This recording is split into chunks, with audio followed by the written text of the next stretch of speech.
c'est vrai, heureux d'avoir réussi avec l'équipe à boucler ce challenge, boucler ce tour du monde. Réussi à battre leur corps entre guillemets, bon c'est pas l'essentiel. Retrouver ma famille bien sûr, physiquement un peu fatigué mais c'est un peu normal, 60-70 km par jour, c'est un peu normal. Voilà, heureux d'être rentré et puis ce petit côté amertume qui fait que l'aventure se termine, mais ça c'est commun à toutes les grandes traversées, c'est un peu comme les marins, on n'a qu'une envie, c'est repartir. Une petite trentaine, c'est-à-dire comme tout le monde, je change tous les 800 km, sauf que moi c'est tous les 15 jours, quoi, mais c'est la seule différence.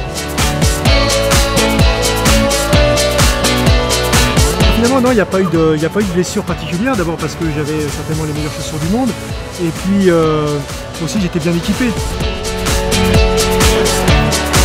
Au point de vue nutrition, c'est vrai qu'on a un partenariat avec Fleury Michon, donc il y a eu un suivi important. Et j'ai maigri comme toutes les traversées, mais je suis resté à un poids stable, ce qui était vraiment formidable, donc 56 kg, ce qui est pas mal.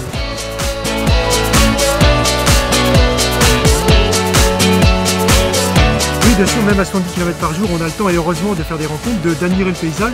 C'est quelque chose d'important et c'est indispensable à ce que je fais, sinon courir 70 km pour juste courir 70 km, je pense que je ne le ferai pas.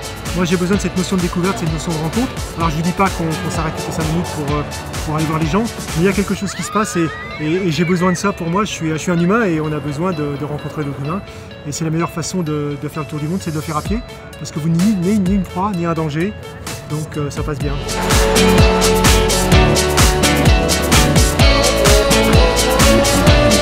Au niveau d'émotion, je vous parlerai simplement du jour du départ parce que là vous partez pour quelque chose de fabuleux. Faire un tour du monde, c'est quand même pas banal.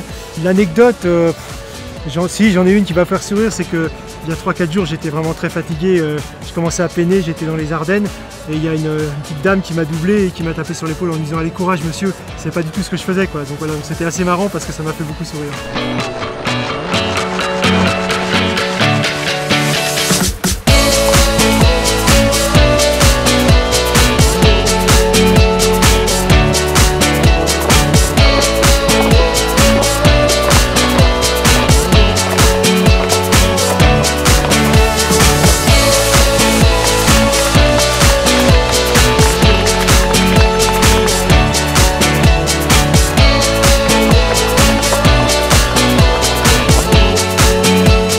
C'est vrai que tout le monde m'en parle, c'est vrai que c'est le 12e continent que je viens de traverser en courant là, et tout le monde me dit il en manque un à ton palmarès, si tu veux être le premier à avoir traversé tous les continents, il en manque un, c'est vrai, c'est l'Antarctique.